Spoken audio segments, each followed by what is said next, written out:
Happy holidays to all of you, and thanks for all coming. This is the Inventors Association of Manhattan. New people, I see a lot of new faces. No? Raise your hand if you're new.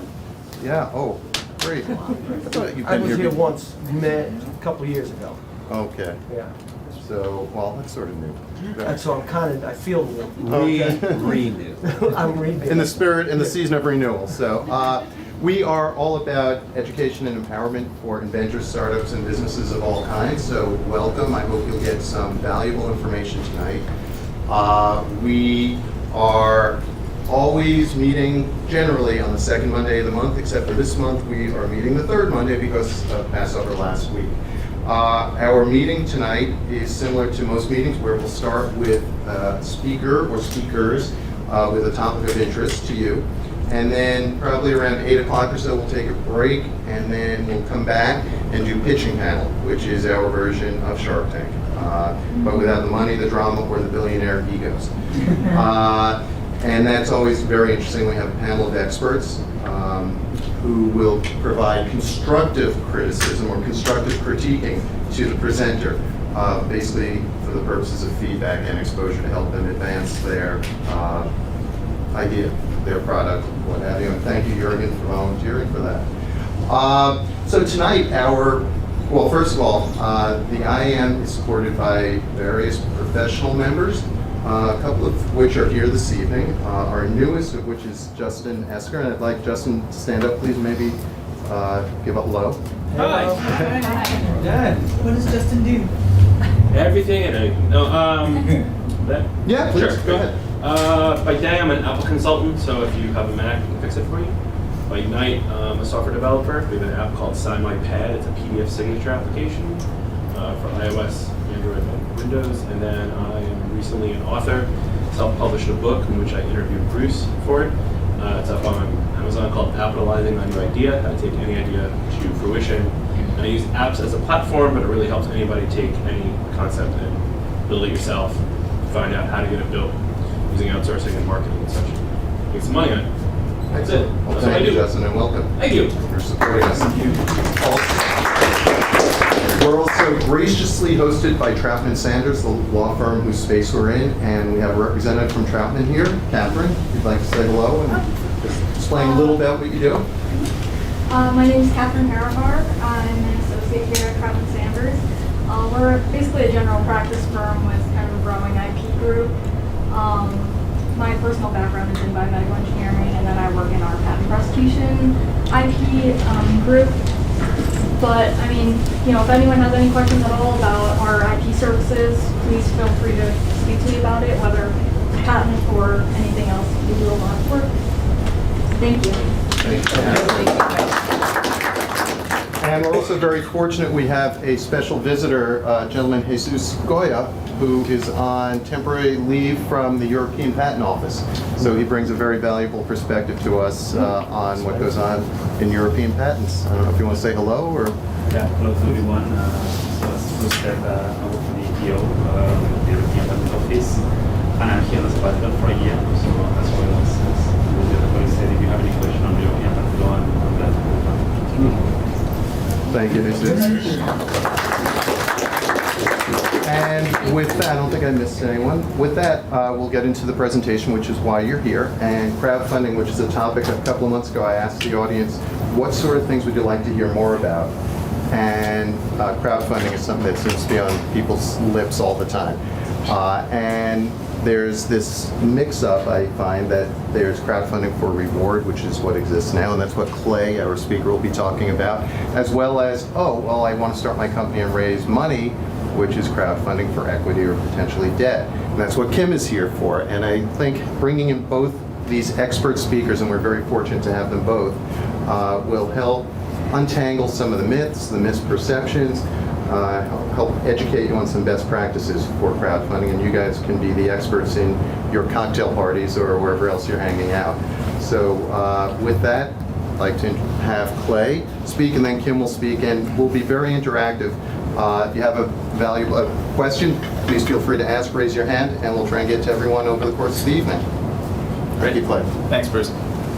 So, last September, this guy emailed me, and he said, I have this product that I think is pretty neat, and I want to launch it on Kickstarter.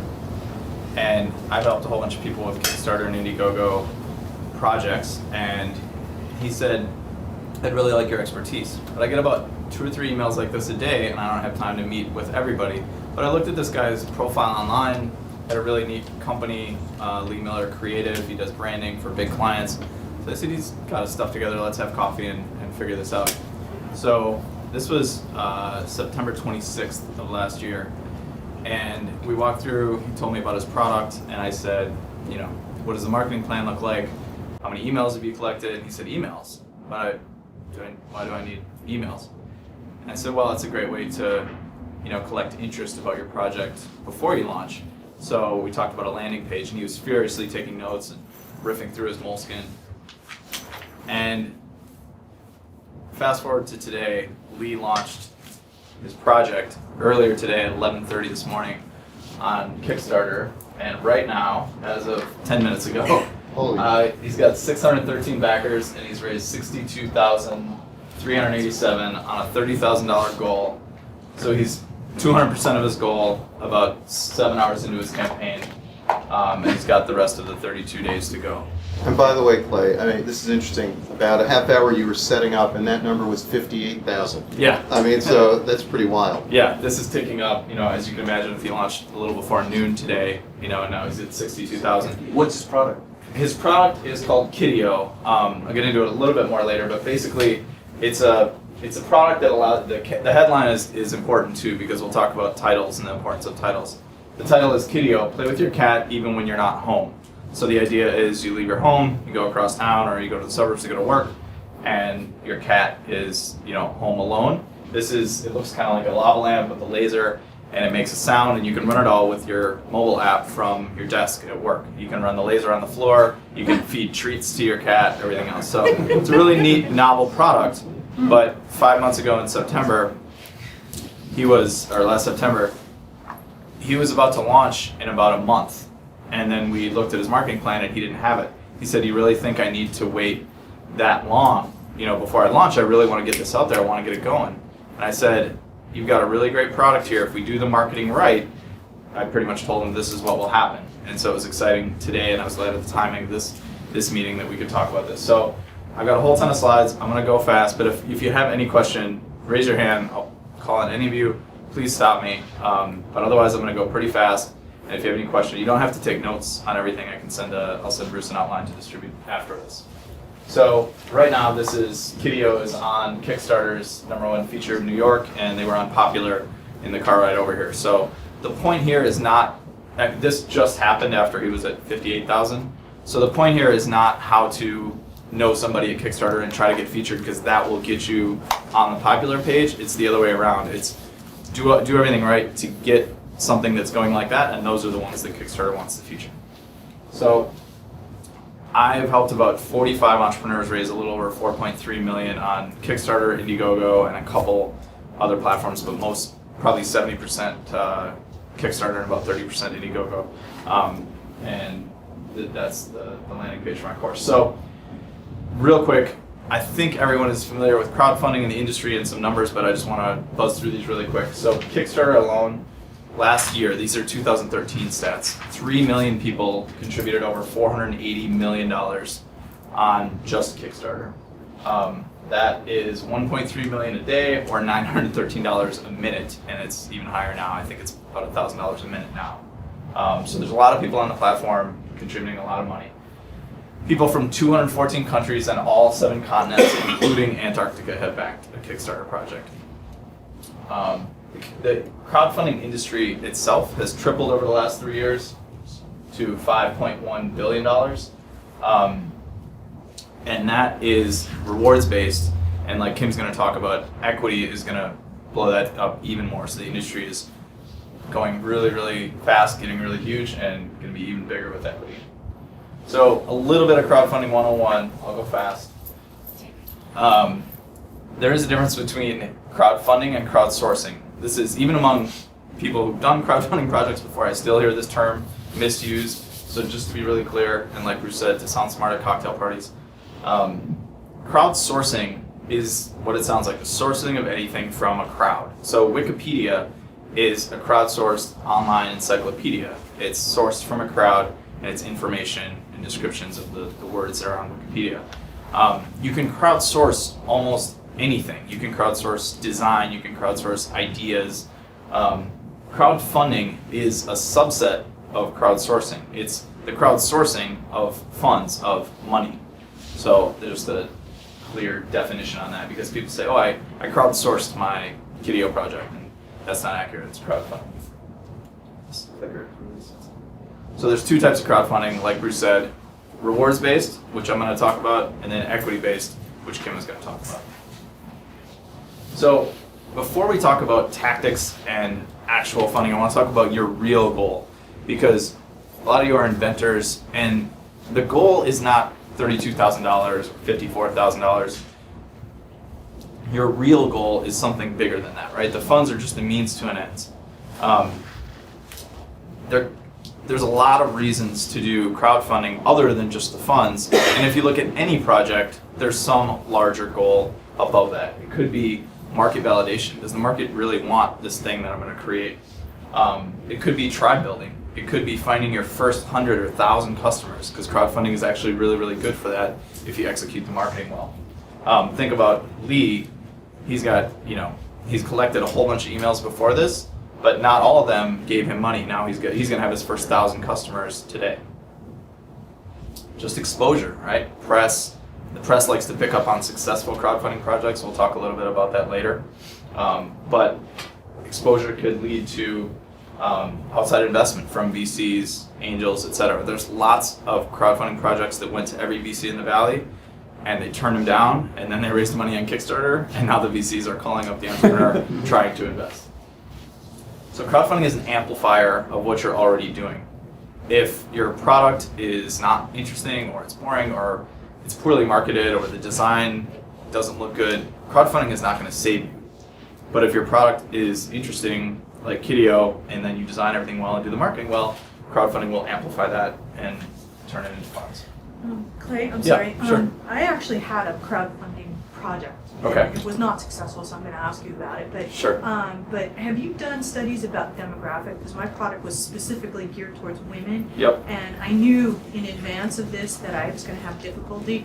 Women in general, maybe even women in this room would be the exception to that, don't know about Kickstarter, they're intimidated to Kickstarter, it's an impulse buy, they want it right now, they don't understand the concept of like waiting for it. Are you going to talk about demographics and which products would be appropriate for crowdfunding versus those that aren't? Because mine clearly wasn't. Sure. I'm gonna postulate that the reason that first of all, I don't know the demographics off the top of my head as far as dollars contributed on Kickstarter of women versus men, but I would make a solid bet that it's not more than 60-40 difference. It's way different than that, yeah. Okay, so. Because I did the research after the fact, actually. Okay, so, but a lot of women, there's a lot of successful women-targeted projects on Kickstarter, and we could talk about some of those, Goldie Blocks and things like that are very targeted towards women, parents, that have raised a lot of money. It's less about the demographics, because that's kind of defaulting to a larger, saying why it didn't work is demographics. The idea is, don't worry about the demographics of the entire site. What you want to do is find your 1,000 people, and that's what we're going to get into, is how to find the exact right 1,000 people. And you can do that before you launch. Okay. So it's worth thinking about. There's a great book by Simon Sinek called Start With Why, and it's a great book, you should read it, but the summary of it is, people don't care about what you're doing until they know why you're doing it. And so you should be able to articulate not about your cool new gadget, but about why you're going to do it. So on Kickstarter, this is Mitty Mirror. She made a documentary called Gold Star Children. Her real goal was to connect 2 generations of people who've lost parents at war via her documentary. The Soma water pitcher, his real goal was to bring a beautiful, sustainable water pitcher to the world, because the Brita water pitcher filter, it works, but it's fairly ugly, it's plastic, it's not sustainable.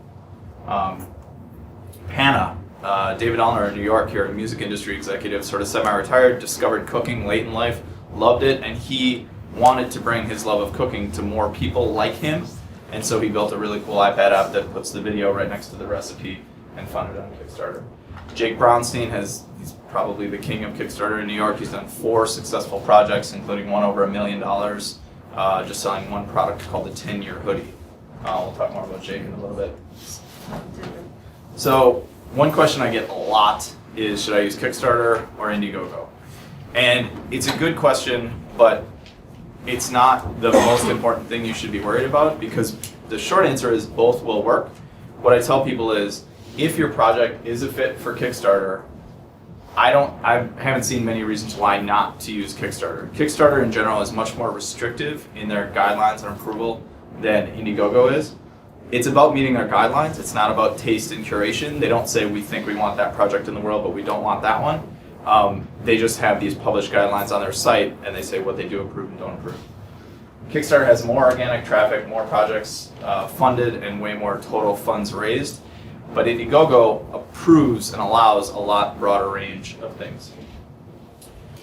The largest crowdfunding project ever would have been on Indiegogo. The Ubuntu Edge was a phone that they said, we're sick of iOS, we're sick of Android, why can't we build a Linux-based smartphone? They had a great video and a great story and a great description. And they raised $12,800,000 on a $32 million goal, and they chose fixed funding, so it was all or nothing. So $12 million, if they would have chosen flexible funding, they would have kept most of that minus the higher Indiegogo fee. And it would have been the largest Kickstarter campaign ever, the largest crowdfunding campaign ever, but they mistakenly chose fixed funding, or else they just didn't really want this to succeed. But the point is, you can raise a lot of money on Indiegogo. This is one I helped recently. Atlas is a fitness tracker, raised $629,000. So I say if your project's a fit for Kickstarter, you might as well use Kickstarter because there's a little more traffic. That could change, in 6 months or a year, that could change. But the point is, it's not the key to success. The key to success is executing the marketing, and the point is, Indiegogo is a great platform as well. You need to plan on bringing 90% of the traffic and backers yourself via smart marketing. The biggest mistake I see in all of the people that talk to me about crowdfunding is thinking that they have a good idea, they can slap it up on one of these platforms, and the platform is going to market it and raise the funds and get the backers themselves. It just doesn't work that way. But as we saw with Lee earlier today, if you bring the fans and the backers and the thing, then they want to feature you because it's exciting and there's momentum. So there's other platforms besides Kickstarter and Indiegogo. There's even sort of WordPress plugins and things where you can host it on your own site. And there's pros and cons to doing that. If you're super deep into analytics and you want to test every aspect of your traffic funnel, you might want to host it on your own site, but then you're going to give up whatever additional traffic and backers you get from one of those platforms. So Soylent raised over $2 million. It was a very specific, it was an interesting product. It was basically tasteless shakes that are meant to be the ideal nutrition for people who don't like food and don't like to go to the restaurant and have nice food. People who just want to have, it's like a protein shake for weightlifters, but sort of colorless, tasteless, and it's meant to just like slam your shake and go about your day because you don't want to waste an hour eating. There's an oxymoron though, ideal nutrition. Yeah, exactly. Right. Not very enjoyable for me. I love eating real food. But they were able to successfully market it on a site called Hacker News, which is where hackers and developers tend to hang out. And look at this. And this campaign sat on the front page of Hacker News, which gets a lot of traffic. So they brought the traffic themselves, and without the benefit of Kickstarter or Indiegogo, they were able to raise $2 million. So is your project a fit for Kickstarter? Really quickly, there's 2 things it has to meet: categories and guidelines. This clicker's really sensitive. 13 categories on Kickstarter. I won't read through them all, but your project needs to fit one of these. If it doesn't pretty clearly fit one of these, it's probably not a fit. And then the guidelines on Kickstarter, I would always say, I'll go through some of the key points that I see people make mistakes over and over. A lot of people reach out to me and say, I want to do this cause-related cancer thing on Kickstarter, and proves to me that they haven't even started to read the guidelines, right? Read through the guidelines on the web more than listening to me, because they do change over time. They've added 4 or 5 new guidelines in the last 2 years. So at some point this talk is going to be somewhat out of date. Always just Google Kickstarter guidelines. They're very specific about what they allow and don't. So one is no causes or nonprofits or percentage of future profits can go to that publicly as part of the campaign. No equity. Pam's going to talk about equity in a bit. Equity crowdfunding, no e-commerce or social networks. So in a sort of ironic twist, you could not use Kickstarter to build Kickstarter. No real estate, there are specific real estate crowdfunding platforms. No health or beauty products or cosmetics or nutritional supplements. That's just a big kind of murky area that has a lot of bad actors in it. A lot of good actors, a lot of bad actors, but Kickstarter pretty much just had nothing to do with health. No alcohol rewards, but if you want to build a distillery, Workhorse Rye, redefining whiskey and bitters, so they hit their goal of $25,000. And the rewards can't be the whiskey, but it can be the bitters and the t-shirts and the swag and the other stuff. So you can have alcohol-related projects, you just can't give booze as the reward. So, as I touched on this before, but Kickstarter does approval, not curation. What that means is their categories and guidelines are very public, and they in any denial, they will point to that and say, no, you violated that, it's real estate, or it's alcohol, it's a reward. They don't say, well, you meet our guidelines, but we just don't think this should be approved. They're very good about that, and as proof, I had to include this. This guy raised over $1,000 by the time it was done. The title of it is Graphing the Deliciousness of a Chicken Burrito. And what's interesting is he executed this campaign very well. His goal was $8 or $6, $8, the cost of a Chipotle chicken burrito. It was kind of meant as a joke, but the guy was actually a pretty smart marketer. When he got to $500, he made a stretch goal, and he said, if we raise this much more money, I will graph the deliciousness of a chicken burrito while falling out of a plane, jumping out of a plane. I'll use the extra money to rent the plane and go skydiving and eat my burrito, in midair. And that's how he continued to raise money and raise $1,000. So this is just proof of a few things. One, we're going to talk about where to set your funding goal in a little while, and the answer is as low as possible. This is a perfect example of the crowd does not look at how much you have raised, and once you've raised your goal, stop giving you money. That's kind of a myth, and people want to set it really high because they say, well, once I hit $100,000, then everyone will stop giving me money. This guy's goal was $8. If that was true, he would have raised $10. But people want the thing; they want the goal. So really quick, we're going to do this exercise. If you have a piece of paper, great. If not, it's pretty easy to remember for later. This is one of the best marketing books of all time, called Positioning by Jack Rees and Al Rees, Jack Trout. And the basic 5-minute version is this. If you have a piece of paper, draw two axes, X and Y, and your goal is on those axes, I want you to put opposite adjectives, and what you're going to do is plot your idea, your product, against the competitors in the marketplace, the current competitors. So opposite adjectives could be things like fast and slow, cheap and expensive, and to be clear, there's no right or wrong answer here. Cheap and expensive are very different, right? Tiffany is expensive. The diamond you might buy on the sidewalk in New York might be cheap or fake, but they're both running successful businesses, or they wouldn't be there.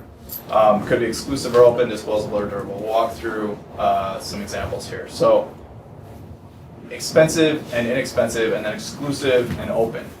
If you go to the annual TED conference, I think this year it was in Toronto, it's extremely expensive. It's like $15,000 even if you get invited. It's super exclusive, it's invite only, and then if you get invited, it's still $15,000 to attend, I believe.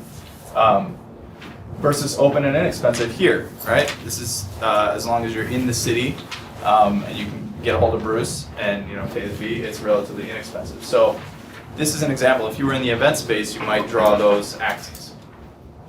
The Soma water pitcher that we talked about earlier is elegant and eco-friendly. It's a glass carafe with eco-friendly parts versus the Brita water pitcher, which is probably $1 billion line, for Brita, but it's plastic and it's functional versus elegant and eco-friendly. And I'm gonna explain why this is important in a second, but Soma raised $147,000, but they raised 100% in the first 10 days. So in the first 10 days, they were completely funded. Jake Bronstein, like I said, the sort of king of Kickstarter here in New York, his enemies were H&M and Zara, and he wanted to be the opposite of that. You want to be the opposite of what your competitors are. It's not about being right or wrong. H&M and Zara are clearly made overseas, and it's basically disposable clothing. The reason that the women's blouses are $8 is because they're pretty much designed to fall apart. But that's fine. If you only pay $8 for it, it's okay if you only wear it 8 times.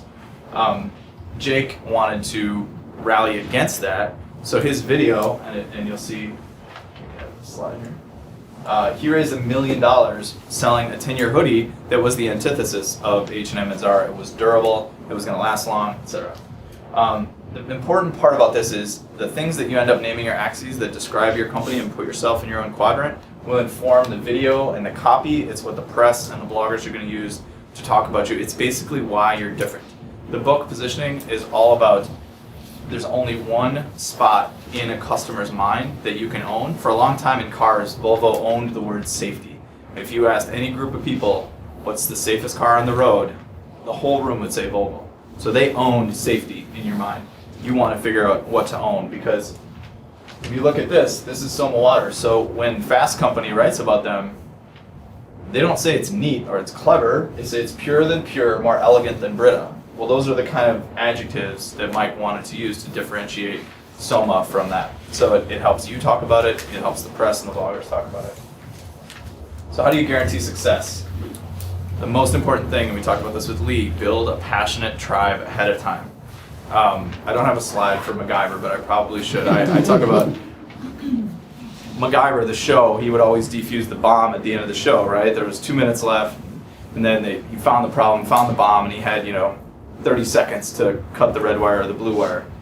And we all treat our Kickstarter and crowdfunding projects like we're MacGyver, like we have to defuse the bomb in a short period of time.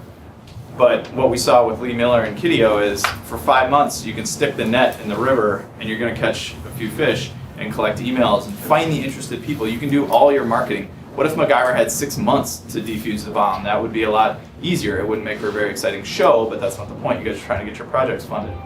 So take time, do the marketing far ahead of time, and build a passionate tribe. We're going to talk about how to do that.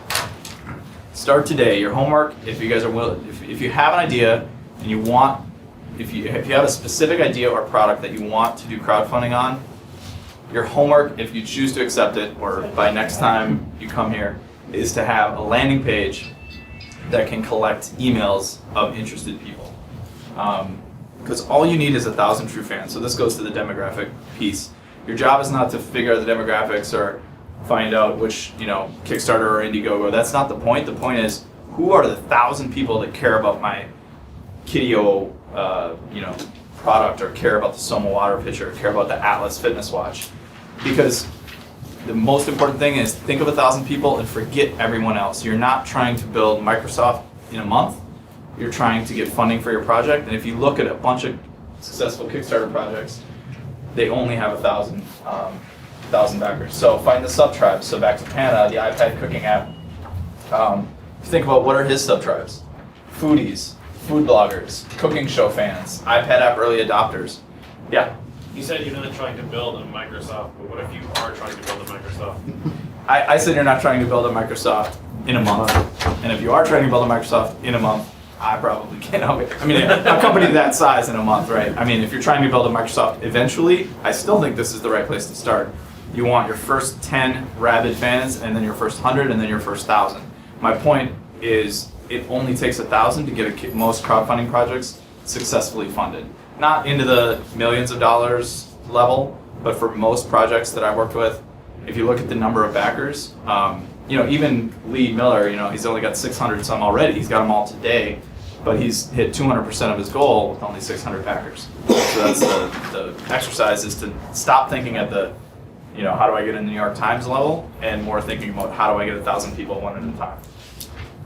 So the sub-tribes, if you haven't been, blogging about this for 10 years, right? Seth Godin launched his Kickstarter, and it was funded within minutes because he's been blogging every single day for 13 years. So he had a lot of people who followed his stuff and wanted to buy it. Most of us in this room have not been blogging every day for 13 years, so we don't have that tribe, so we need to build it. Or we need to find people who have it, and that's what Lee did with Kitio. So for Pana, foodies, food bloggers, cooking show fans, this is another exercise on another sheet of paper. Draw the circles of the Venn diagrams of the groups of the people who care about your project, and literally ignore everyone else because they're a waste of time. Fans of specific chefs, so the videos are all, Mario Batali and those kind of things. So where's the Mario Batali fan club? That might be a group you want to talk to. So the question people always push back, they say, do I really only need 1,000? Well, I'm just going to spin through a few projects here. 23,000, 132 backers. 34,000, Hannah only had 415 backers. 38,000, 447, 144, 903. So think in terms of who are the people I need to reach, how do I reach them one by one. So find the sub-tribes. So lead generation. You need to build a landing page, like I said. There's some tools to do this. This is mine that's on kickstarterhacks.com. Now it's called Crowdfunding Hacks. All I did was take a little screenshot of 9 of the projects I've helped, and I tiled that into a background. Really, really simple. And then LaunchRock. This is a LaunchRock page. This is powered by LaunchRock in the bottom.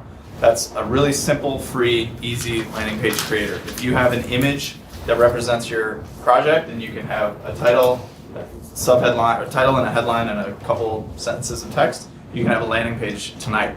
And like I said, think about it like sticking a net in the river and then handing it to somebody that net to hold it for 6 months. You're gonna collect. I didn't do much promotion to this page, and I collected 1,986 emails at a 25% conversion rate. So 1 out of 4 people who landed on that web page gave me their email address. Lead pages. Excuse me. Yeah. Did you optimize that landing page in some way? That one I did not optimize because LaunchRock by default is not a long scrollable one. Mm-hmm. LaunchRock is by default one slide basically. I mean, I optimized the copy as to what I thought it should say, and then as the number of projects I helped raised, I kind of updated it. But I didn't do a whole lot of A/B testing or optimize that. I figured if I showed a bunch of projects I helped, and then I had a pretty specific language and copy about what the page was for. When it converted at 25%, I said that's there's ones that are better, but that's pretty good. So Google can read the copy on that page. Yep. Okay. Yep. Lead pages, if you really want to up your game, or if you're doing multiple product stuff, or you want multiple landing pages for your entire business, lead pages is currently the best tool out there. It's not free like LaunchRock. It's somewhere in the neighborhood of, I think the pro plan is somewhere in the neighborhood of $400 a year, but it's extremely powerful, and you can do a lot of things with it, and it looks pretty good. Like the design, the built-in design, it's a little bit like Squarespace, where it's hard to make it look bad. So what about social media? I'm just kind of going through all the questions I always get from people.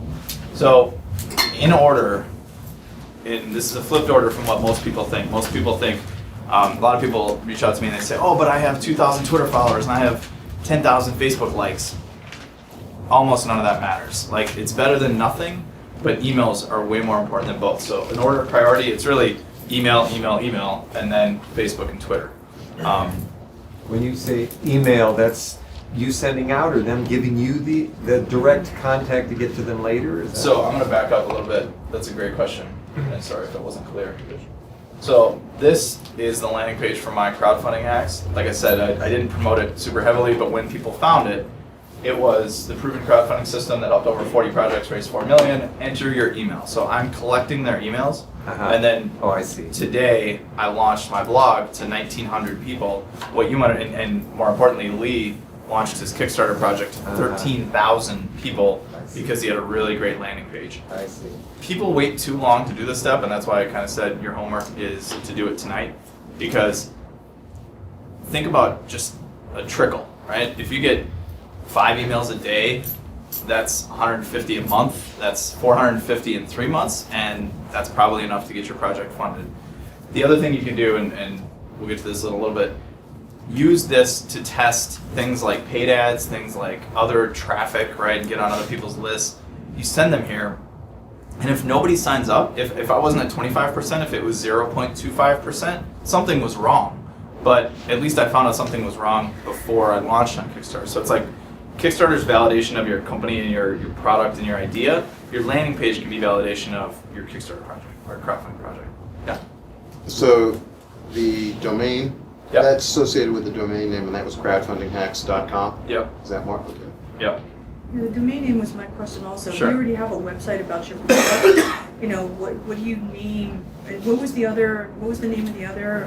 Lead pages? Leadpages.net. yeah. It's .net, not .com. Okay. Leadpages.net. Okay. Um, Is there a domain name that you would identify with your product that would be part of or separate from these pages? If you already have a site that has some traffic to it, if your Yeah. site exists but has basically no traffic to it, then I would maybe put it on a separate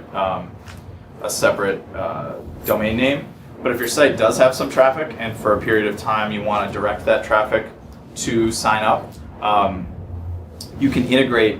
The most important thing on this page is this little box right here, Yeah. and the fact that the box is kind of the only thing you can do.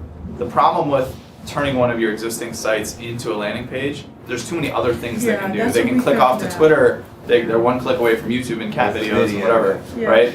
This worked, this 25% of people gave me their email address because they only could do two things, give me their email or close the tab.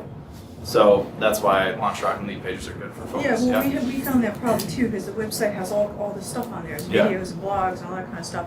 So if you have a separate landing page, do you have it linked to your website, or what do you do with that? Yeah, you can do redirects, you can do all sorts of stuff, Redirects. but redirects just means if you type in I one. understand. Yeah. So you can have, if you get traffic to your website, what I would do is build a landing page off of that and then have calls to action on your website. So let's say I have a blog that Okay. gets some traffic and I don't want to not have the blog posts on the front page. Yeah. I might have a big, button or call to action that's like, we're launching soon on Kickstarter, sign up here to be notified. Yeah. And then they would go to your landing page where that's all they can do. Okay, all right. Yeah. Yeah, I had a question about the landing page. You mentioned Squarespace, and then what's the name of this one? LaunchRock is this one, and LaunchRock is free, and all of you could have a LaunchRock up by tomorrow, because you just have to upload one image. And then leadpages.net is the other one, and Leadpages is a very powerful tool, but also fairly easy to use. You don't need to know a whole lot of coding or anything else. It's a little technical. It's kind of in that realm of like WordPress. It's more than Squarespace, but not extremely technical. Yeah. So it's not so much like a website builder as much as it's specifically for landing pages. Just for landing pages. That's right. Yep. Got it. Yeah. If you're not ready to blog yet, and you get them, what's your obligation to keep them engaged? What are you doing to keep them engaged? I would- Up tonight. Your legal obligation is not. Yeah. I mean, your best practice obligation is. The way I would do it is just pretend you're them. Pretend it's not you're not the founder. You're the person interested in it. What would they want? And what I would say is, at the very least, you should be sending an email to that list that's monthly. Maybe you talk about just your progress. Maybe you talk about, we had a breakthrough or whatever. It all depends on sort of how secret or private you want to be about your own thing. But imagine you stumbled across an interesting project about a, anti-gravity yo-yo or something like that, and somebody opted, and you opted in. What would you want to hear from the inventor or founder of that, and how often, and how frequent, and what kind of language? This is the new currency. Like, this is like somebody giving you money, because the only currency that we have that's not renewable is time, and sort of by default that's attention. Our attention is the most valuable currency we have, and so by somebody giving you their email, they're basically saying, I want to hear from you again, and you can have my attention not just now but in the future, and so don't waste that permission. Yeah. So this is an actual example of yours. Yep. Is that correct? Okay, so, and that's all you see on the page, correct? Yep, this was, if you go, it's still up. If you go to kickstarterhacks.com, it's this. If you go to crowdfundinghacks.com now, I just launched the blog today. Wait, so how does somebody find my landing page? Well, we'll get into some of that, but you have to send traffic there. It's kind of like, it's not just going to magically, and we'll get into some tactics on how to send traffic. Yeah. 10 minutes? Okay, sure. So, what about social media? That's one way to send traffic there. So this is Launch Rock. So launch like a rocket, and then rocket like a rocket with short. So a Facebook strategy to get traffic there. People say, oh, just post it on Facebook or do Facebook ads. Both of those are bad strategies or incomplete strategies. So Lee from Kitty.io, right, the one that rocked it today, great product design, great product images and things like that. He identified his sub-tribes. His is pretty simple, cat owners and people who appreciate design and have some disposable income. This was his landing page. So this was not LaunchRock. This was not Lead Pages, because Lee had a design team He didn't know that he was supposed to do this. I worked with him over time. Initially, it was kind of funny. His opt-in box was way at the bottom of a long scrollable page, which is about the worst place to put it. So I said, it's got to be above the fold. You got to get rid of 98% of the cat puns. You get one cat pun. So he said, when can you get your paws on one? So I let him keep that. But we did optimize this landing page to get it to convert at about 40%. So 4 out of 10 people who landed on this page gave Lee their email. This is one example of Facebook. So Lee would go to the owners of Facebook fan pages that post about cats. Now, you guys probably know cats are like half the internet. But there's a lot of people who post on Facebook interesting images of cats and things like that.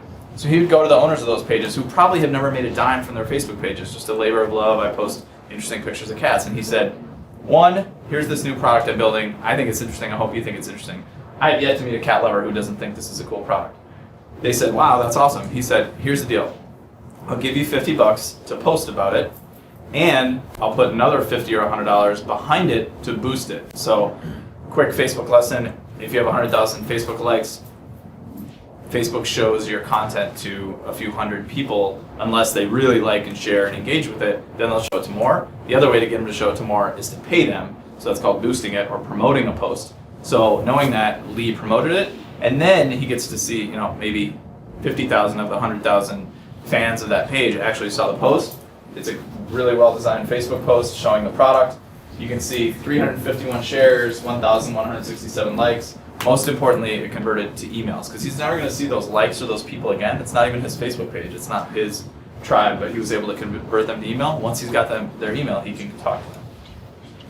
Another example of specific tribes. This is House Panther. I didn't know this existed. I'm more of a dog person.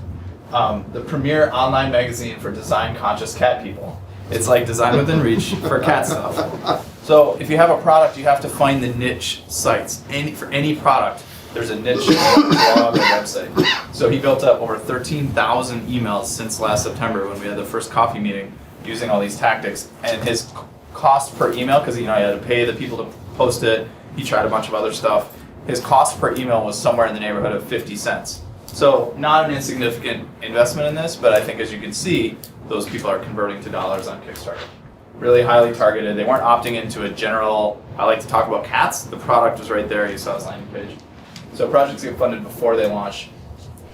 Another big thing that I see, the easiest thing I see people not doing that's really easy to do, research similar projects. If you're launching a board game, you should know everything about all the other board games products that were on Kickstarter, successful or not. One great thing, like this big secret, if you take one thing away from tonight, no crowdfunding projects get taken down. They can't. Like by definition, they stay up. So it's this ever-growing gold mine of data. You can see what copy they used, what rewards they offered, what their video was like. You can't see all of the analytics and stuff, but you can see the traffic.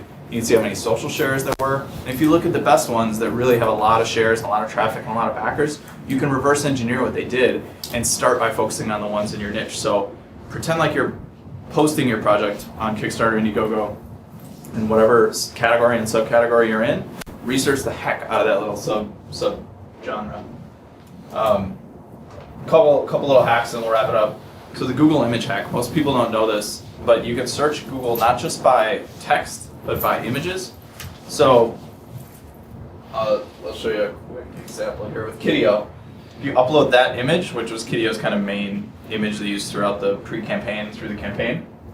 This is even old data, this is before they launched. Google will return all the places on the web where that particular image shows up.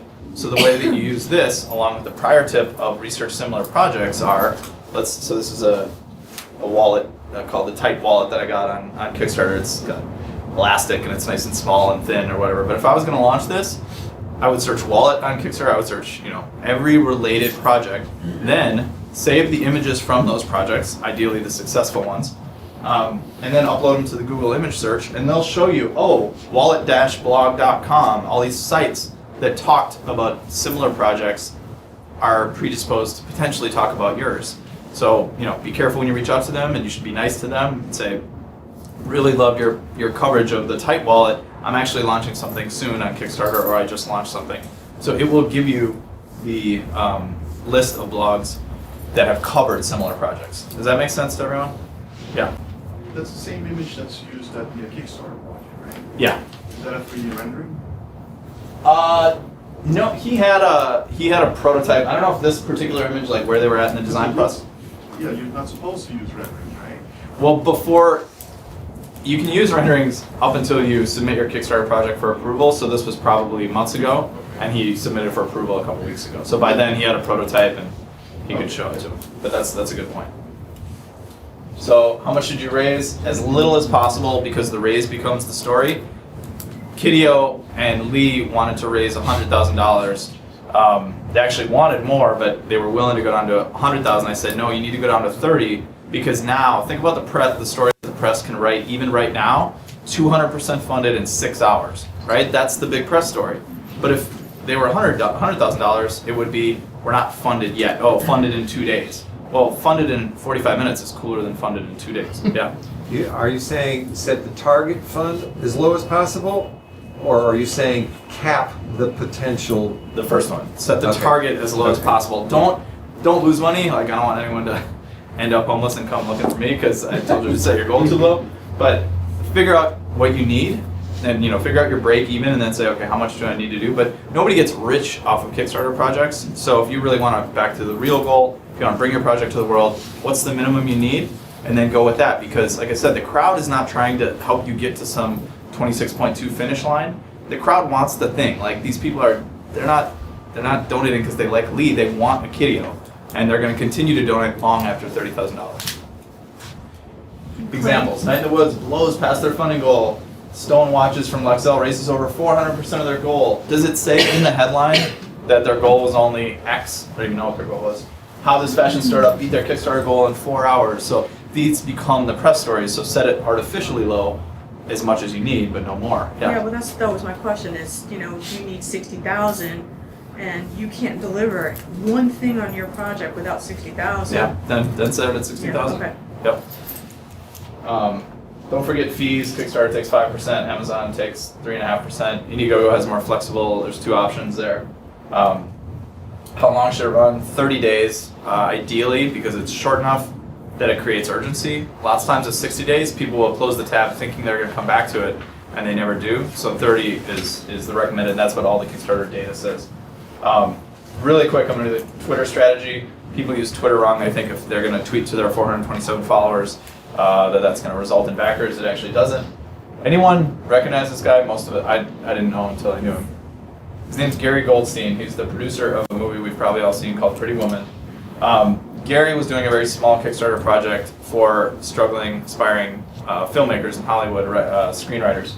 And there's no House Panther online magazine for struggling screenwriters.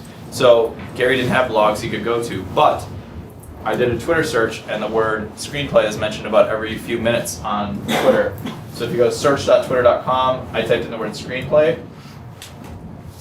About every 3rd tweet was struggling screenwriters venting. They're sitting, in Hollywood saying it's really tough. I'm trying to crank through my first screenplay.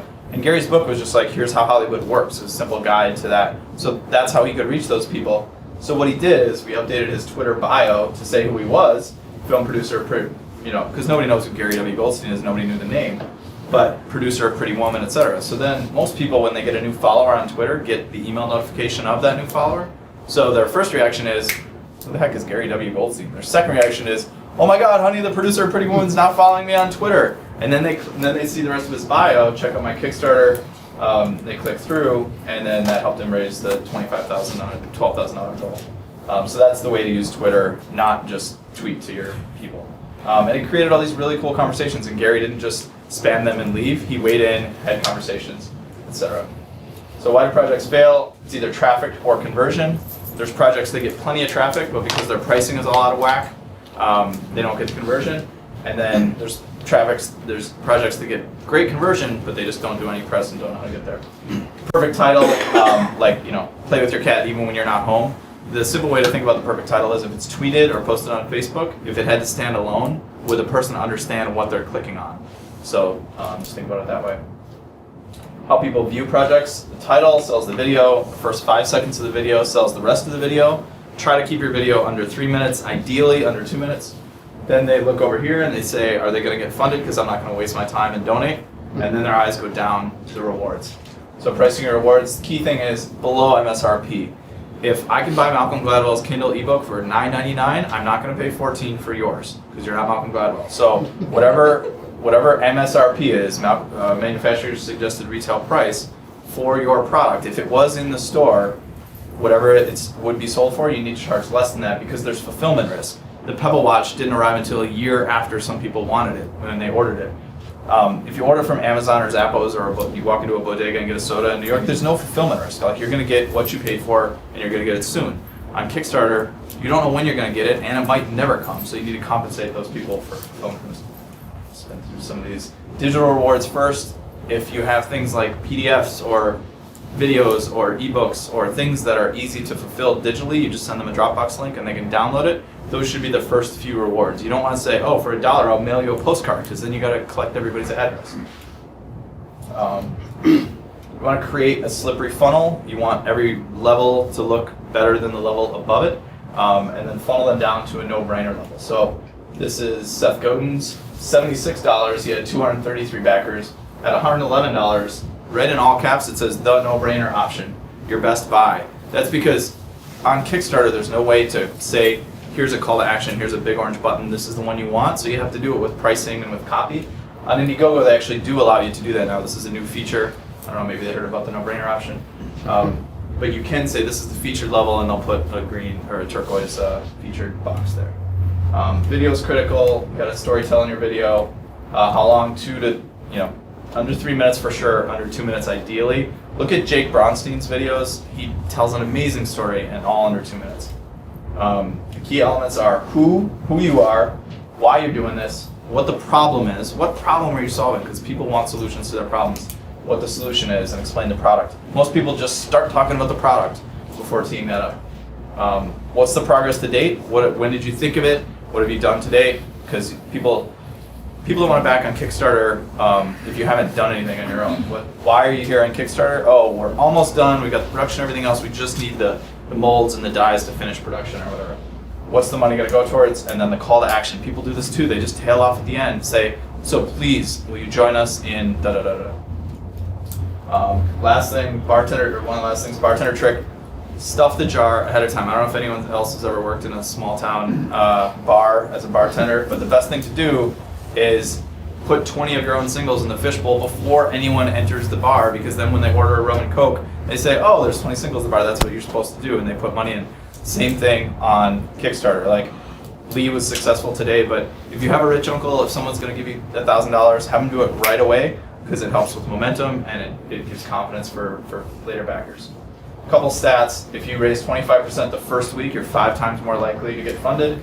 If you have 4 or more team members, you're 70%. You're going to raise 70% more money than if you have less than 4 team members. So maybe put your little brother, little sister on the campaign as the design director. Updates every 5 days. You'll raise 5 times as much money.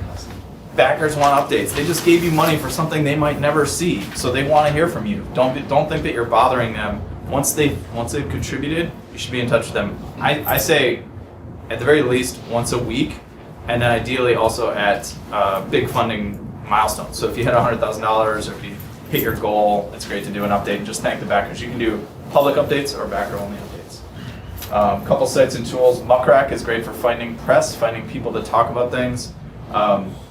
It's a paid service. There's some free functionality, but it's a really powerful paid service, and it's a monthly thing. So if you kind of do your homework, have your spreadsheets ready, and then pay for 1 month of Muckrack at like $99, you can build out the entire spreadsheet and all the contacts and find all the people you need, and then just stop paying for it. So it's a really powerful tool. You can search all the tweets from all the press. So let's say it's a wallet thing. I could see which journalists at the Journal or at anywhere are talking about wallets or crowdfunding or whatever. There's also Bookmarklet that can show you which journalists shared that. KickTrack will show you, you punch in a Kickstarter URL there, and it will show you the progress to date and what they're on track to hit. If we punched Kidios in there, they'd probably be on track to hit $5 million because they had a really big first day. It'll taper off a little bit, but KickTrack is a good tool. And then BackerKit is just helps you manage the back end of fulfilling rewards, email addresses, etc. Because the tools themselves, Kickstarter and Indiegogo, aren't really designed to do a really good job of that. So BackerKit's an interesting tool as well. So that's me. If you have any questions, come by me afterwards.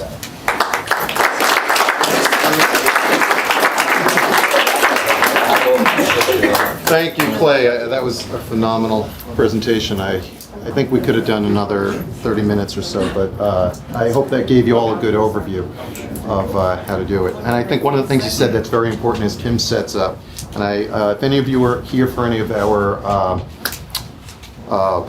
Shark Tank participants, one of the things that I have heard over and over again is the people who are successful on Shark Tank have researched every single Shark Tank episode and anticipated every question that they ever could get asked by any of the people on the panel. So really digging into seeing what made something successful in the past won't necessarily make you successful, but it'll certainly help you perhaps avoid mistakes and adapt best practices. Were there any other questions, though, that maybe Clay didn't get a chance to address during his presentation? No. So we're just trying to switch the AV. Are you ready, Ken? Okay. Thank you, Kim. He's a tough act to follow, but let me know if I need to speak up because I didn't realize we weren't going to have a microphone. So how many of you are entrepreneurs in the room? How many of you are investors? So I'm going to start, before I go into my talk, I'm going to show you a video that's on Kickstarter. It's called Oculus RV. I don't know how many of you heard about this particular gaming device. It's a 3D headset that actually went off to do something quite different than what they did on Kickstarter. So I want to start with this just to give you some perspective of where we're going with this conversation, from rewards to equity in terms of crowdfunding. So let's see if this.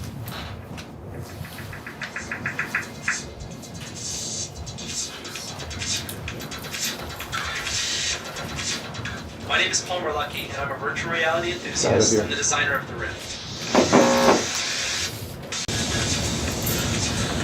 Games are something I'm really passionate about, and even more than playing games, I'm passionate. You lost it. World's best virtual reality headset, designed very specifically for gaming. Where this all started was in my parents' garage in Long Beach, California. And I was interested in stereoscopic displays, I was interested in head mounts, and the problem was there was nothing that gave me the experience that I wanted, the Matrix, where I could plug in and actually be in the game. And I was sure that somewhere out there was something that I could buy. And the reality is there's nothing. I set out to change that with the Oculus Rift. The magic that sets the Rift apart is immersive stereoscopic 3D rendering, a massive field of view, and ultra-low latency head tracking. John Carmack is one of the best developers in the world. The Doom, Quake, Commander Keen. Carmack saw some of my work. That's originally when he reached out to me. For a certain segment of the population, the hacker-maker crowd, this is going to be awesomely cool to work with. What I've got now is, I honestly think the best VR demo probably the world's ever seen. We're certainly going to take this into our future projects. We're getting involved in Oculus now because we see an incredible opportunity here for game developers to experience something new. The Rift is taking years of virtual reality research, putting it into a package that everyone can use. So I recently had a chance in person to check out the Oculus headset, and needless to say, I'm a believer. Even as a prototype, what I saw was extremely promising. We're extremely excited here at Epic Games to get the Unreal Engine integrated with Oculus. And I think the possibilities for the games are extremely exciting, and I'm thrilled with the whole project. Well, I gotta say, I just tried the Oculus prototype, and it was such an immersive, amazing experience that we pretty quickly, within an hour, decided to get behind this project. I got to meet Fonda Lucky and try out the Oculus Rift. And I have to say it was a very exciting moment. It could be the beginning of a whole new industry that leads us eventually to having true augmentation all the time, every place. And I'm really looking forward to getting a chance to program with it and to see what we can do. It looks incredibly exciting. If anybody's going to tackle these set of hard problems, we think that Palmer's going to do it. So we strongly encourage you to support this Kickstarter.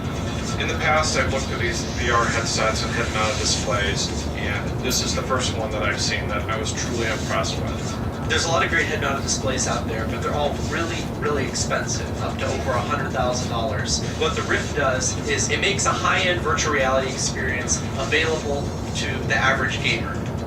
So most consumer head-mounted displays have a diagonal field of view of about 30 or 40 degrees. You see a really small image way off in the distance, and it doesn't make you feel like you're there.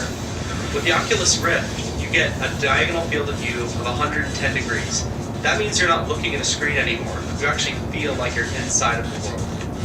You don't see the screen when you put it on your eyes, and that just changes the whole ballgame.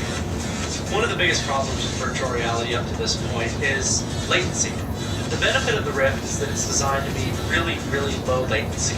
So rather than looking like this and you turn your head and then it follows, it actually follows with your view, no matter what you do. There are two reasons why this is possible now with Oculus, is that the displays are very high density and very lightweight and are very small, and the sensors that sense your head position and you're turning in your virtual environment are also very low cost. The reason we're using Kickstarter is so that we can get these dev kits into the hands of developers as fast as possible. That way they can try it for themselves and start integrating support into their games and engines. We really need developer feedback so that we can make the consumer version of this even more incredible than it already is. I mean, Great SDK is simply about a great developer experience where they get a really functional piece of software which is efficient and scales with their needs.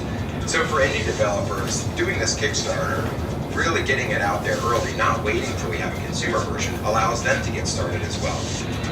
If you want to be one of the first to try the Rift, grab a dev kit. We'll provide access to our SDK, Unreal and Unity engine integrations, and a copy of Doom 3 BFG Edition, the first Oculus-ready game.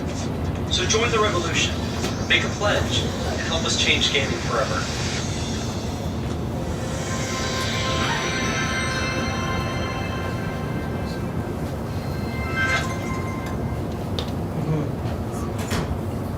So the reason why I showed you this particular video is because in 2012, Oculus RV, they raised $2.5 million on Kickstarter. Their target goal was $250,000. But what makes this very interesting is just 3 weeks ago, this company was purchased by Facebook for $2 billion. So why is this important to you? And why is this important to crowdfunding when we start talking about equity and debt? The 9,522 backers, all they received from this Kickstarter campaign was one of the Oculus RV headsets 3 weeks ago when when Oculus was purchased by Facebook.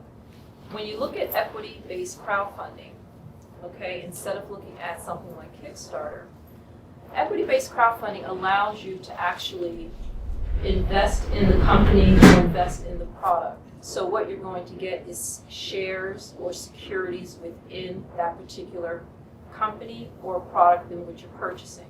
When you're on a Kickstarter site, you're actually not getting any equity in that project or any equity in the product. What you're actually getting is the result, the product or perk or swag or whatever they're giving to you for giving them a donation for their particular product. So I wanted to put this up there because I'm going to go into what the regulations are all about when we start talking about the Jobs Act, so you can have a different reference point in terms of what Clay was speaking to you about and what I'm going to talk to you about.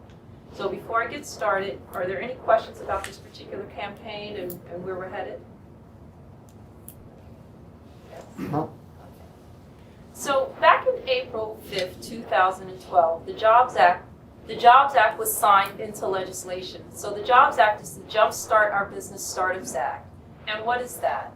It is a way to allow many individuals to put money in companies online in a way that you never could do it before, meaning you can invest in my company or I can invest in your company and you would then get securities, something that you could never do before. Many people thought they could do that, so you go to your mother and your father and your friends and your colleagues and you ask them for money. Well, technically, based on securities laws from 80 years ago, that was primarily illegal. And so what the Jobs Act has done is legalize us being able to go online and what we call crowdfunding. It allows you to actually raise your money online. So everything I'm going to talk to you about going forward as we talk about equity-based crowdfunding It is not live. These are proposed rules. Everything that I share with you today, I have to give you a disclaimer. I'm not an attorney. So you would have to seek advice from your own attorneys on anything else I'm going to say to you thus far. But what I want to do is set a framework for you and help you to understand exactly what you can do in this world of crowdfunding when we actually legalize some of the rules. I'll talk to you a little bit about what you can do as an investor, what you'll be able to do as an issuer, and what you'll be able to do if you decide to create your own funding platform like a Kickstarter, but in the form of an equity or debt-based platform.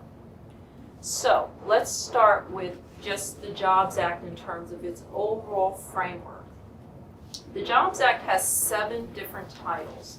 I'm not going to talk about all of the titles because they're really not relevant in terms of where we're trying to go this evening, but there are 2 that are quite important, Title II and Title III. Title II is general solicitation and advertising.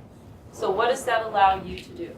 It allows you to go on a funding platform like a WeFunder or a Seed Invest. It allows you to raise money as an accredited investor. And I will give you some definitions as we go through some of the presentation. I guess I should actually put my presentation up.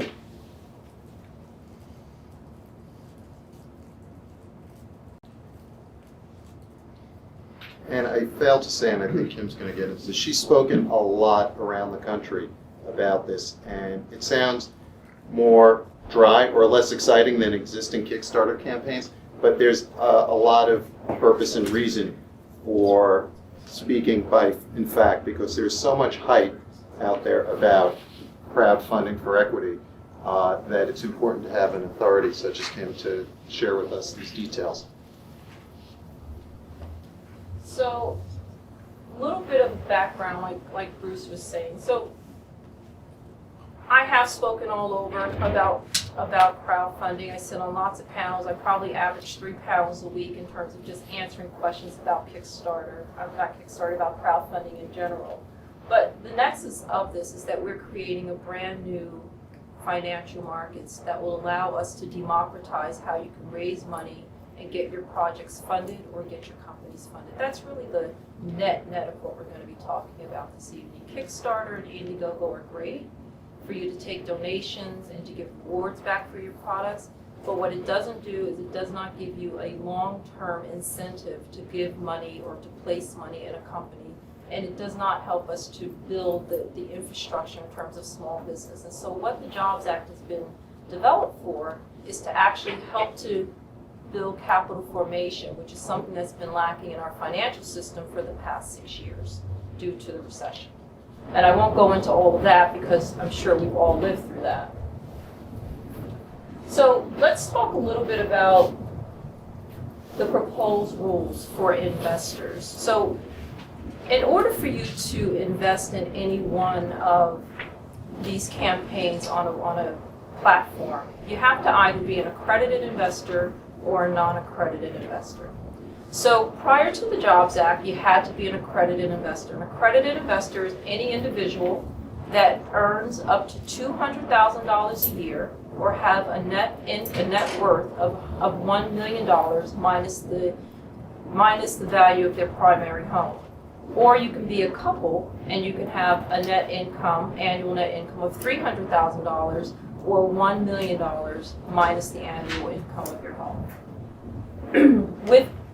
With crowdfunding, as an investor, you can invest up to 5% or $2,000 of your annual income, whichever is greater, over a 12-month period for the equity-based crowdfunding. Or if you have more than $100,000 of net income or net worth, you can invest up to 10% or whichever is greater.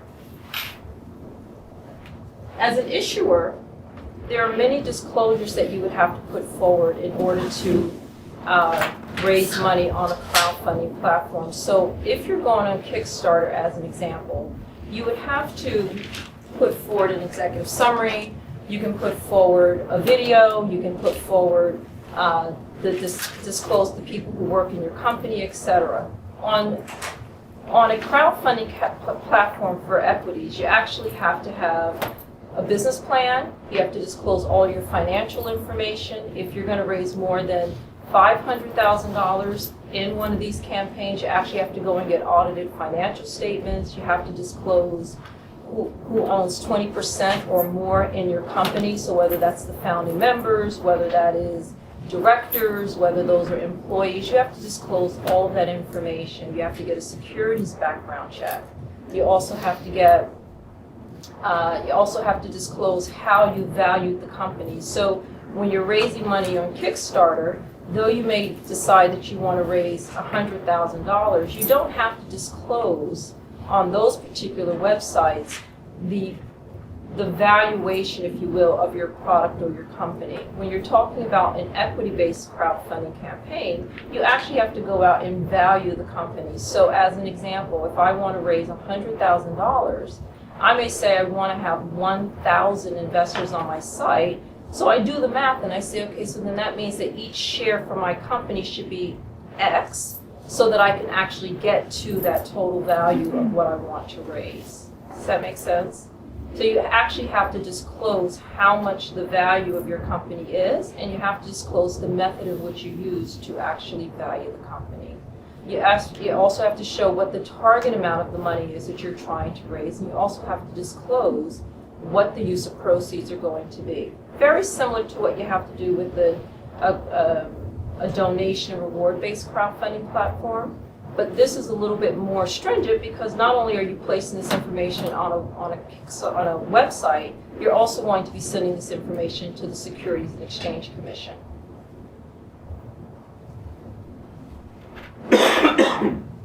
And you can feel free to stop me at any point.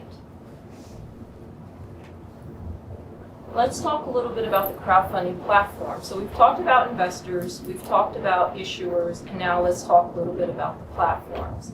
So we're creating a whole new marketplace now. And so with creating a new marketplace, we have to have technology, we have to have experts and people who understand how we're going to move the industry forward. And so just like we have a Kickstarter platform, we have new platforms coming to the market. Some that are currently out there, they're not doing the Title III crowdfunding, but they're doing something that looks like Title III, which is Title II, WeFunder and Seed Invest.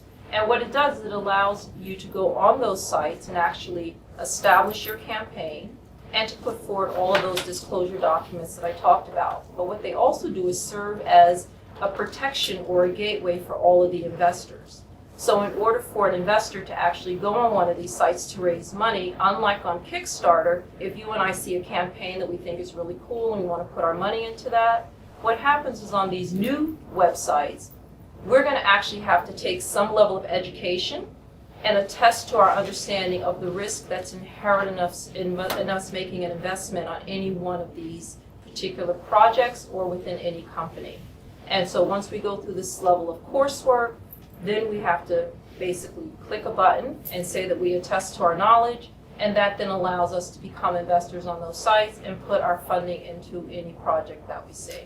Yes? I'm sorry, do you think the education level is on the project level or on an investor level? It's on the investor level. So you have to understand, number one, if you're investing in a company, are you an accredited investor or are you a non-accredited investor? If you're a non-accredited investor, you can only invest up to 5% or $2,000 per year, whichever is greater. So if you don't know the definition of just that, accredited versus a non-accredited investor, you probably need to take a little bit more coursework so that you'll be able to verify that you know what you're doing on the site. Is that, are those levels per offering, or is that total within a particular portal or in all your crowdfunding campaigns? That's for all of your crowdfunding campaigns for a 12-month period. So for 12 months, so say I make less than $100,000, I can only invest $2,000 or 5%, whichever of the two is greater. If I earn more than $100,000 or have a net worth of more than $100,000, I can invest up to 10% of my money, not exceeding $100,000. So meaning if I am worth $1 million, I can only invest $100,000. If I'm worth $10 million, I can still only invest $100,000. Are there going to be educational tools, like for the investor, for the posters? You know, they have to provide all this kind of information, but who is doing the posting? Do you have to have an intermediary help you post? So when you say post, are you speaking about who's putting up the campaign? Exactly. Okay, so the intermediary will help you to put up the campaign, but ideally you'll probably hire someone like Clay to help you to get your pitch just perfect.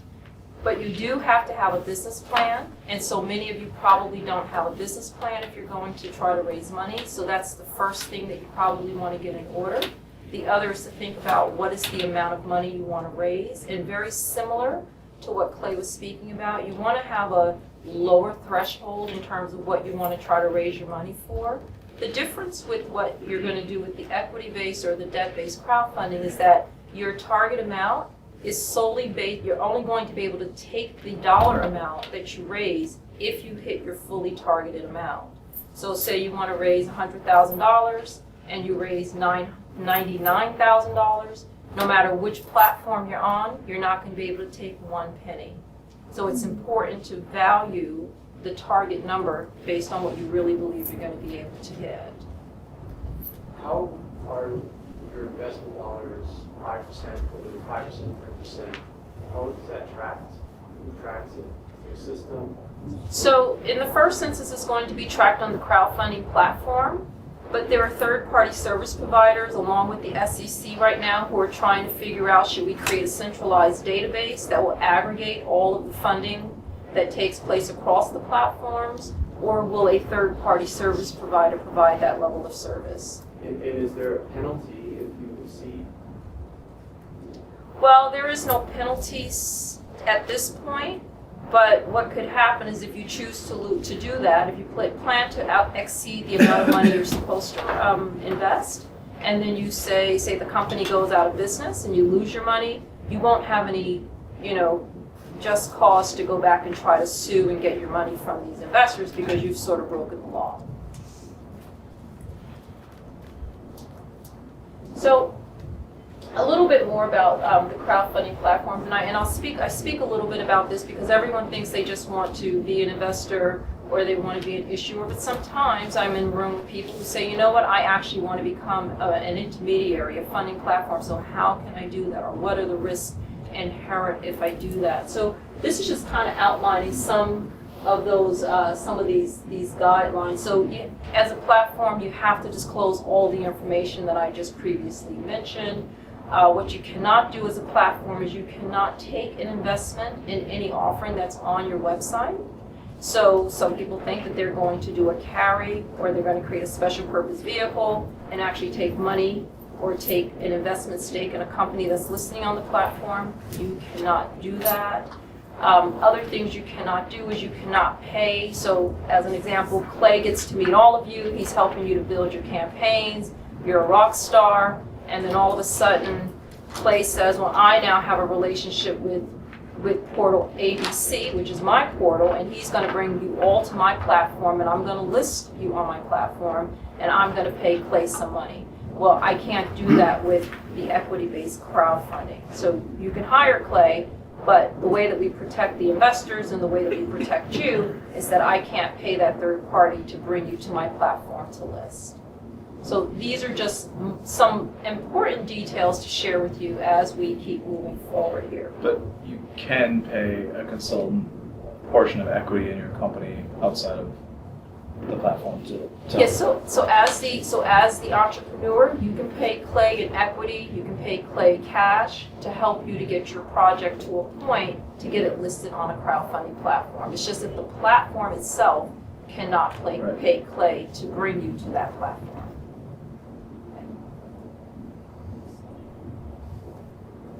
And these aren't shameless plugs for Clay, they're just being used as examples.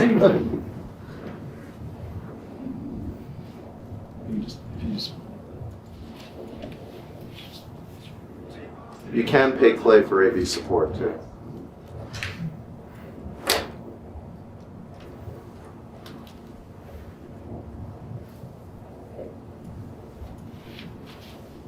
So what's next? next? That's really what the next slide is supposed to be. So what's next? So all of that stuff I just talked about is the really kind of boring stuff to just kind of give you a little foundation about the marketplace. So what are we really doing? We are really democratizing the financial industry. And what does that mean? That means, and I think to this lady's point here, she said, well, what does the marketplace on Kickstarter really look like? Well, what we really know is that the global population is made up of 51% of all women. And so therefore, women have actually been disincentivized for the last century in terms of getting high-paying jobs, being at the top of the food chain in terms of corporations, being able to start companies and get funded. The other part of the population that's also been sort of disincentivized is the Generation Y, which is the millennial generation. These are people between the ages of 18 and 37. These make up the largest cohort of people in the world, 86 million people strong and counting, larger than the baby boom generation, and we believe that it may exceed 88 million people. The other thing that's important is global internet population. The global internet population grew to 2.1 billion people up to 2011. And the other thing that's very important to note is that mobile devices, only 40% of the population is actually using mobile devices at this point. So why is this important to us when we start talking about crowdfunding? Well, crowdfunding gives us this gateway, this channel that allows us to access one another in a way that we've never been able to do before. It's sort of like a social network. So the social network has now become our industry line in terms of how we're going to be able to create businesses for each other, create new jobs for each other. Most small businesses are actually created by startup companies or small businesses. 64% of all net new jobs are created by small businesses. So it is important for us to understand what's coming down the pipe when we start thinking about equity and debt-based crowdfunding. And so what does this mean to you as inventors? I think probably many of you here in the room are inventors or maybe wanting to start your own businesses. What's important to you in terms of the next couple of months, what's going to happen? The SEC is going to, they're going to make all of these rules live, meaning we will be able to go online and raise money via crowdfunding for equities and for debt. And I'm talking a lot about equity and very little about debt, so I guess I should tell you a little bit about the debt side of things. And before I do that, let me just finish my thought. The reason why this will be very important for these companies is because you no longer have to go to the bank to raise money. The bank is not actually giving out loans to small companies. And so equity-based crowdfunding allows you to tap into resources like your social capital, which Clay talked a lot about, and helping you to actually garner support, not just to see if your product is actually worth investing in, but it also gives you support in terms of an ecosystem once you've raised the money to ensure that your company can potentially stay in business. So you may hear some statistics that, 5 in 6 companies fail. Well, the reason for that, it isn't just because the founders had a bad idea. Oftentimes it's that they didn't have the capital to continue to extend the life cycle of their business, or they didn't have the right infrastructure around them to mentor them. And with crowdfunding, equity, and debt, and probably with the donation and reward-based campaigns, it allows you to build a community of people around you that want to see you be successful and help you to keep your project moving forward. So rather than waiting until you're at $0 and funding your company, you can actually go online, and as an entrepreneur, you're actually supposed to go to your investors at least once a year and give them a status update in terms of the financial holdings of your company. And so this will help you to keep communication and dialogue open so that this way you'll be able to also say, hey, I need your support, I need to raise a little bit more money, can you help us to keep going forward? Or our product really isn't selling as well as we would like, maybe the crowd could give you some ideas on how you can best adjust and pivot the product so that you actually can fit the needs of your company. That's a great perspective, I think, because a lot of people, I believe, think about crowdfunding for equity as something to do at inception, as opposed to something to do once you've gotten some momentum and you could use a little capital infusion. And that's actually a better time to raise the money because you have a better valuation or a better story to tell to motivate people to come in with you. So I think that's an overlooked feature. I want to just talk a little bit about the debt side of things because we always talk about equity, and where debt becomes very important is when we start thinking about our local communities. So think about, we're all here in New York. Maybe some of us live here in Manhattan, some of us might live in the Bronx or the Queens, or maybe some of us live out in New Jersey or Connecticut. I don't know. But depending on where you are, many of our communities are generational. And so you know who those shop owners are, or you know who you went to school with who are still in your neighborhoods. And so what this allows you to do is it allows you, the entrepreneur first, in the first instance, to actually go to that community of people and see if they would actually lend you money. Since the bank isn't really lending money anymore, there are lots of people who are willing to say, I'll lend my $500 to this person here in the front seat because the crowdfunding platform is actually going to give me not 0% or 1% of interest on my money. Based on your risk profile as the company, the funding platform is going to probably give me somewhere between 5% and 12% back on my $500. So this is something to think about as an investor, because you might want to become a lender on these funding platforms. The other side of the coin is that not only are you going to necessarily be a lender or a borrower, but you may also decide as an entrepreneur, if you have the corner store, you might be willing to sell part of your revenue or share in the revenue that comes into your company to the people who lend you money. So we call this a revenue bond or a debt bond. And that's something that you can invest in also on some of these crowdfunding platforms. And so instead of me now, worrying about what is the return of my investment over a 10, 12, 15-year period, or I have to worry about this company going out of business, I actually can, again, take my $500 or my $1,000, I can put it into my local corner store. My local corner store may decide that after a 12-month period, they're willing to give me back, a $5 dividend every quarter of their earnings up to a certain dollar amount. And so now I'm actually starting to see a replenishment in the money that I've given to them. So this is another way as an investor or an entrepreneur that you might consider using crowdfunding.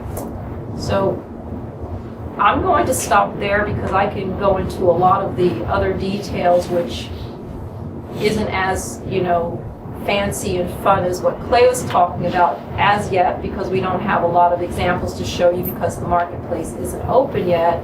And so everything that I am sharing with you, like I said when I started, is proposed rules. We believe that most of what I talked about will actually go live in some shape, form, or fashion, but we just have to wait for it to actually come live. Yes? I was wondering, these sites, when you go ahead and accept either, debt or equity, in the case of debt, when you accept money and you issue a bond, they have a secured interest in your company, meaning if you can't pay it back, they own the entire company. And in the case of equity, they own a piece of you. Are they voting shares? Are they allowed to tell you how to design your product and they start being on your back? Yes, so as the entrepreneur, you get to structure the deal in a way that's going to be of benefit for you as the company, but also as for the investor. So generally speaking, the crowd is not going to get voting rights in your company. And so, when you start to think about doing a crowdfunding round and maybe having 10,000 investors, you're not going to want 10,000 people that you don't know to have a say in what your company is ultimately going to do. So yes, so you want to structure the deal properly. Okay, so it's not, it's possible, obligatory. It's possible if you don't really know what you're doing, but chances are you would have counsel. The funding platforms cannot advise you because they are not broker-dealers. But you should have some legal counsel representing you to help you to structure the deal in such a way that's going to make sure your interests are covered, but also the investor's interests are covered. Other questions?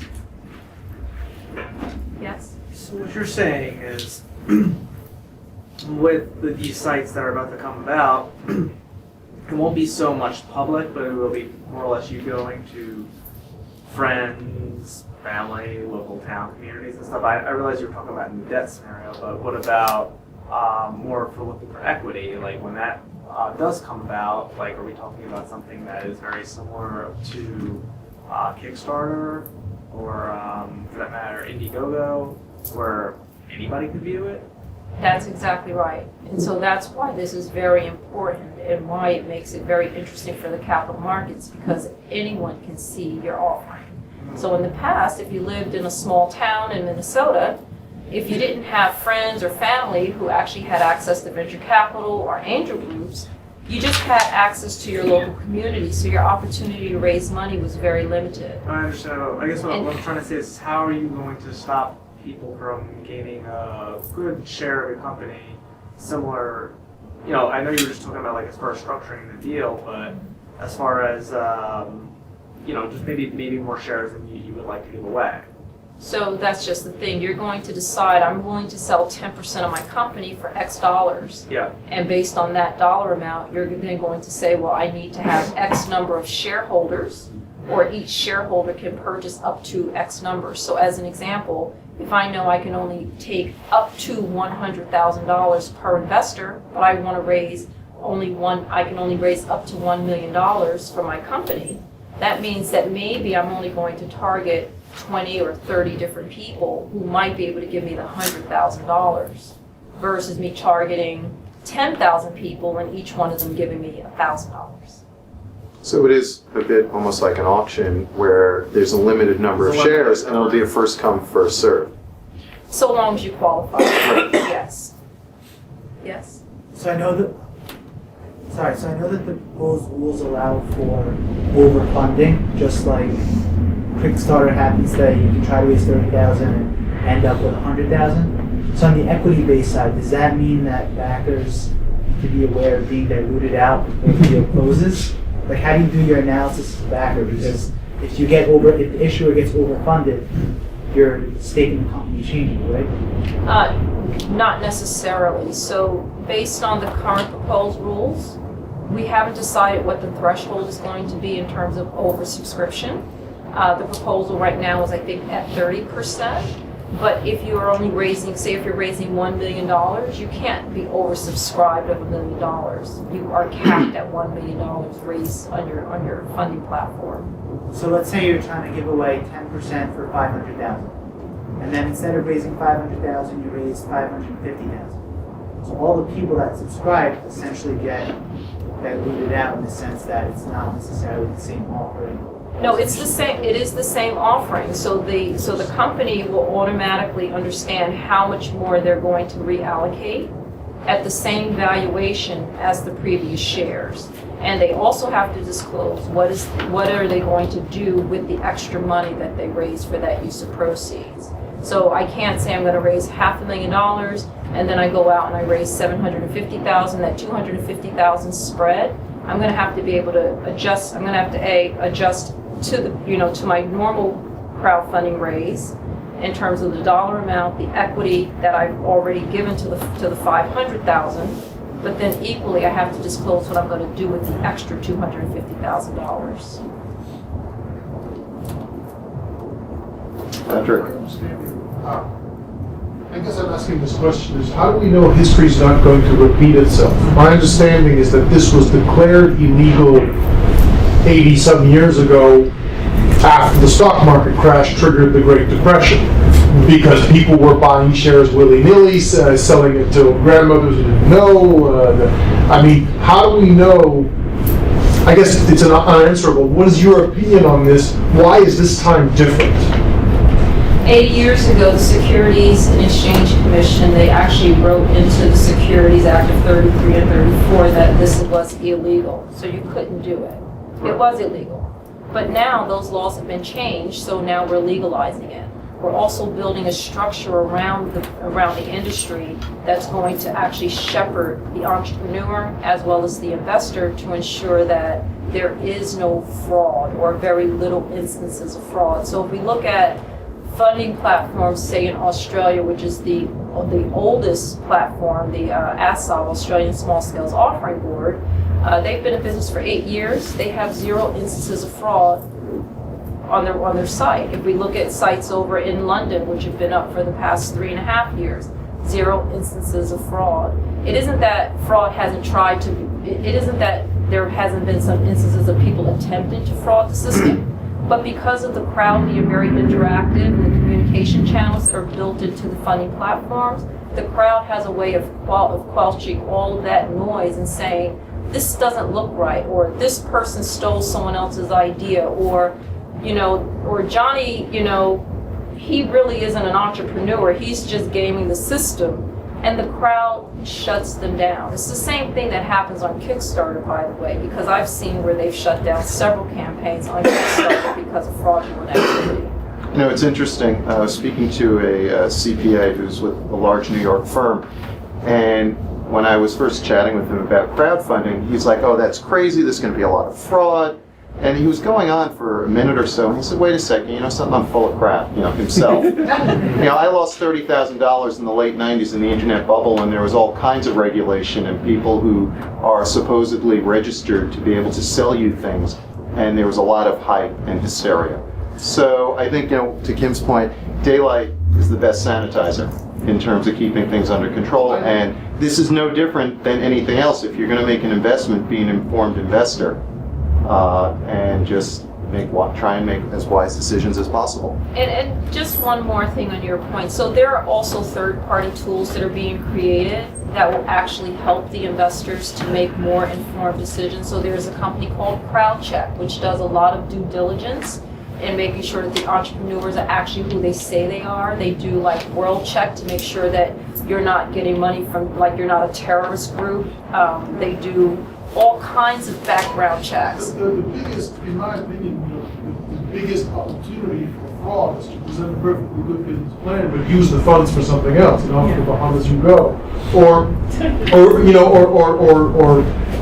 some sort of irrational exuberance in this market, where a security is seen as far more valuable than it really is, and then it goes bust, and there'll be a return of the pendulum against these sort of platforms. So I'm just wondering, how do we know history's not going to repeat itself with too open and too free a market? Right. So let's take both of these scenarios. Okay. So let me work in the reverse. So in the instance that a company fails, it doesn't mean that there was fraud taking place. Agreed. Yeah. Okay. So that's the first thing. Let's separate that.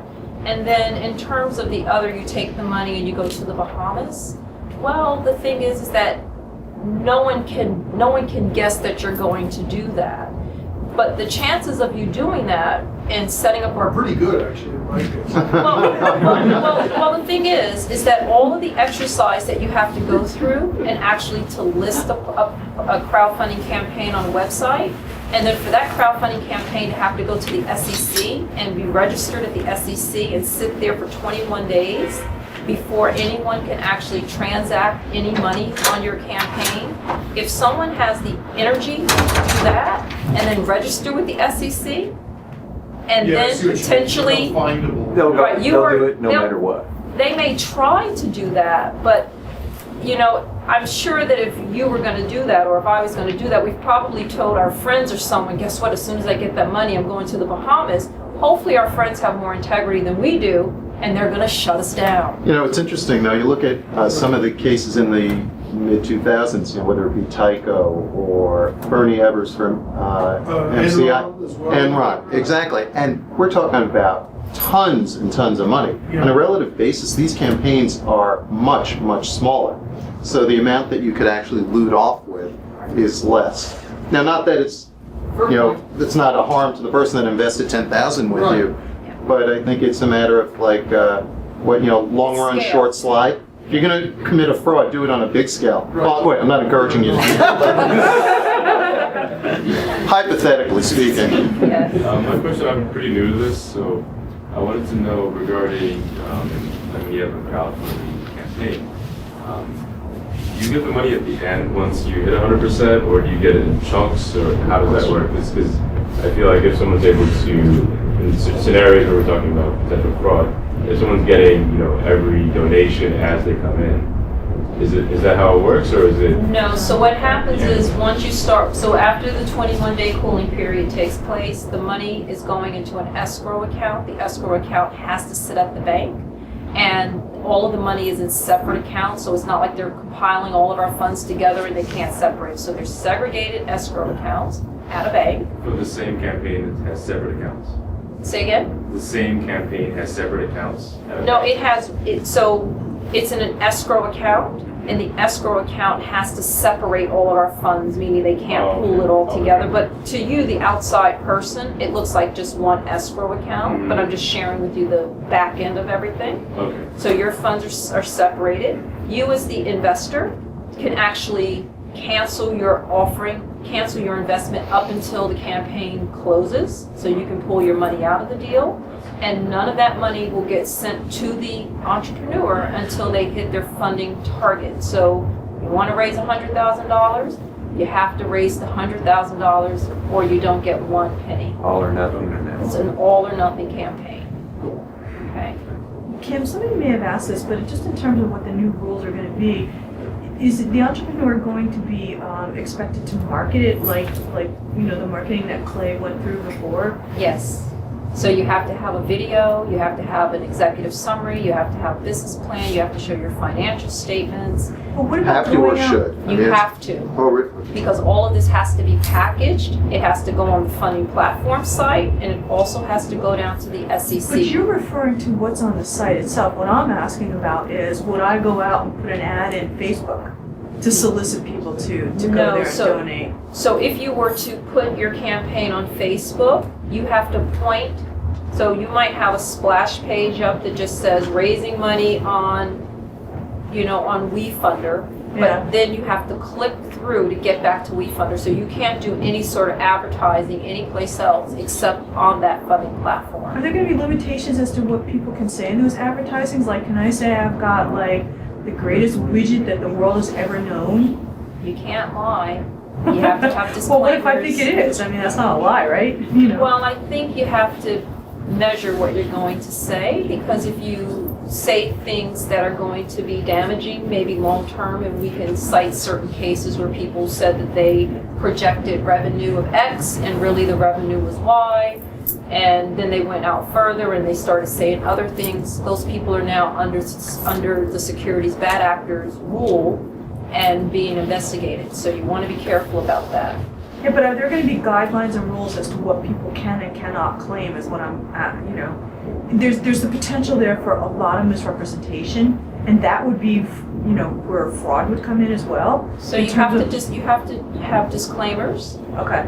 And you also have to, hopefully you will disclose only what's true. Buyer beware. Yeah, I really just like to buyer beware. Asterisk. But I was only acting. But it's really up to the crowd to ask you questions. So as an example, you put your campaign up and you say, for Kideo as an example, which is a great campaign, if I think that Kideo is doing all of these things, but they didn't really say that they're doing, it's my job as the investor to ask the question. And everyone in the crowd looking at that campaign can see my question. Even the non-accredited investors? I'm sorry, I don't mean to challenge you on all this, but I'm just wondering. I can imagine that the potential for fraud is just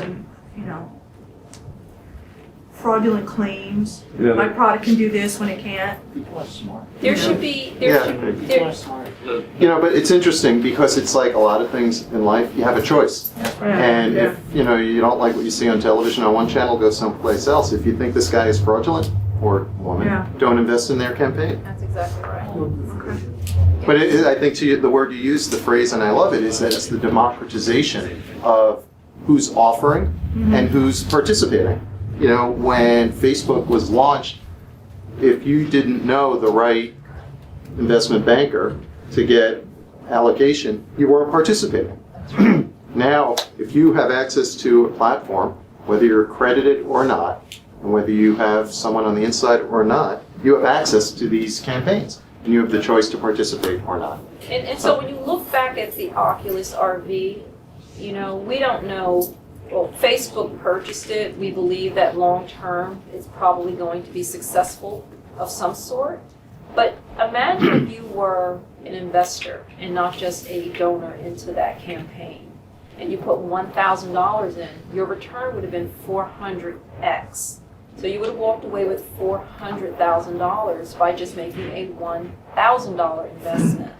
So when you start to do the math, not that every single campaign is going to yield that sort of a return, but if you think about the smartwatch, the Pebble Watch, that campaign, they went out to raise $99,000, and within 2 days they had raised $10.2 million on Kickstarter. And they've been turned down by tons of venture capitalists. VCs. And then 6 months after they raised that $10.2 million on Kickstarter, the VCs came and offered them $17.5 million. And the same is true for a company called Oya. Oya raised, they were out to raise another $200,000. They raised $8.4 million on Kickstarter. And then 7 or 8 months later, VCs came and gave them $15 million. And so if you are an entrepreneur, or you are an investor/entrepreneur, this gives you an opportunity, not that you're taking very large sums of money, but many of us blow, $100 on almost nothing. And so if you think about taking that $100 and maybe helping a small company to raise money to be successful, what are we doing? We're potentially creating another job, or we're maybe creating a new product to the marketplace. And or you as the investor, you may actually see a return in your investment, and so maybe that $100 turns into a couple of $1,000 over time.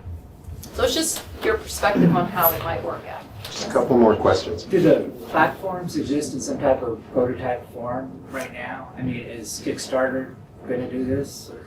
So from what I know, Kickstarter isn't necessarily going down this path. Indiegogo has talked about going down this path. There are 486 platforms that showed interest during a survey that was done with FINRA back in 2013.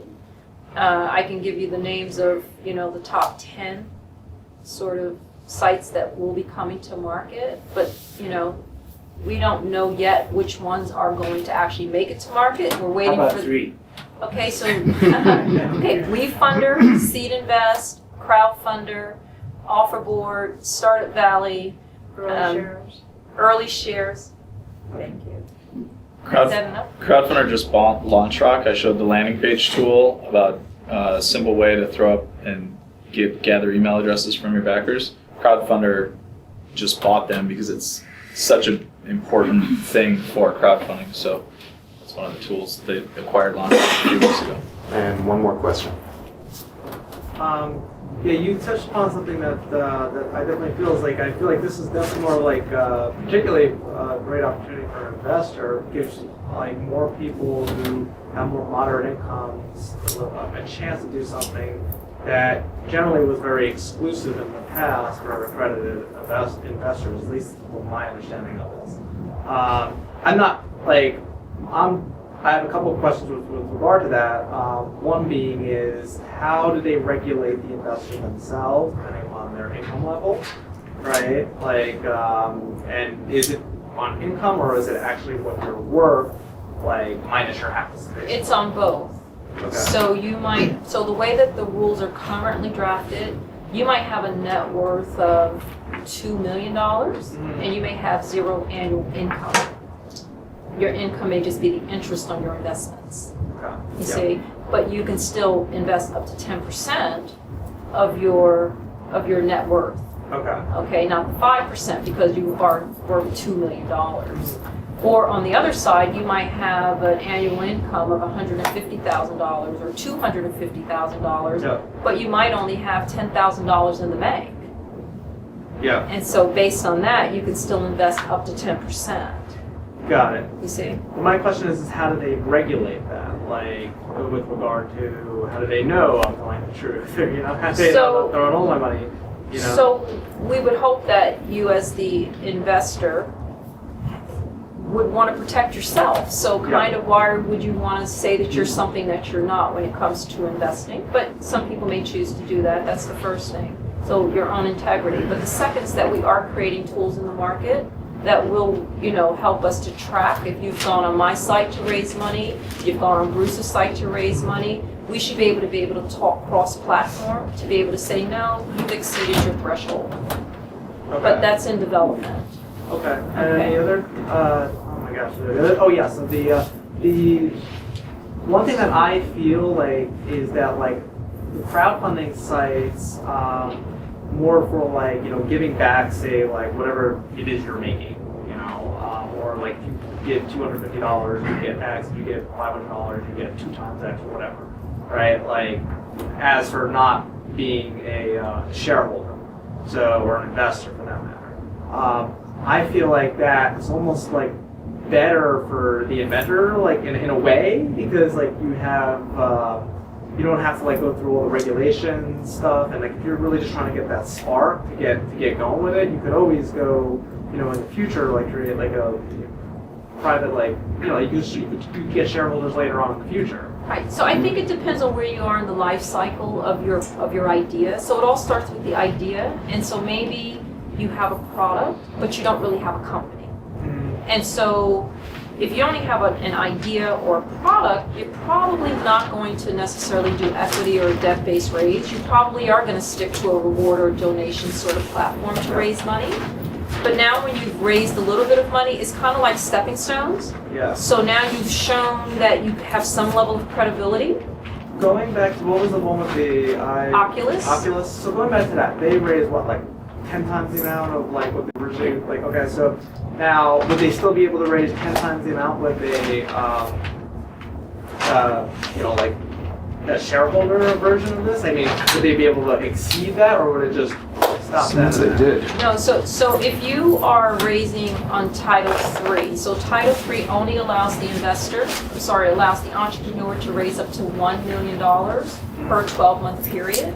So in the case of Oculus, under Title III, they would have been shut down, or they would have had to close the campaign at the $1 million So in mark. theory, Oculus could have actually gotten maybe not as good offers from. So let me give you the other side. So then there's this other provision called Title II, which allows you now to do what we call parallel offerings. So the securities industry works every single day. People raise billions of dollars every single day. And so what's happened is we've taken that part of the market, which is Regulation D 506B, and we've now opened it up to allow the marketplace, everybody, to sort of see what's on offer. And so the only people that can invest in that, though, are the accredited investors. So say you're doing a Title III raise, and it looks like an Oculus thing is happening. Some very smart investors over here are going to say, you know what, let's do a 506 and convince these shareholders and these entrepreneurs to do a parallel track. So now they have the Title III and they have the Title II going in parallel. So on this Title II track, you can raise an unlimited amount of money. And we're hopeful, don't know this will be fact, but we are hopeful that the offerings will look exactly the same. So when we talked about the dilution, we're hoping that the dilution, because they're running them in parallel, that the exact same structure for Title III offerings, which are the much less sophisticated investor potentially, will be given the same allowances that we give the more sophisticated investor. Very interesting. Well, Kim, thank you. We could keep going, but we do have a pitcher, gentleman who, Kim, thank you very much.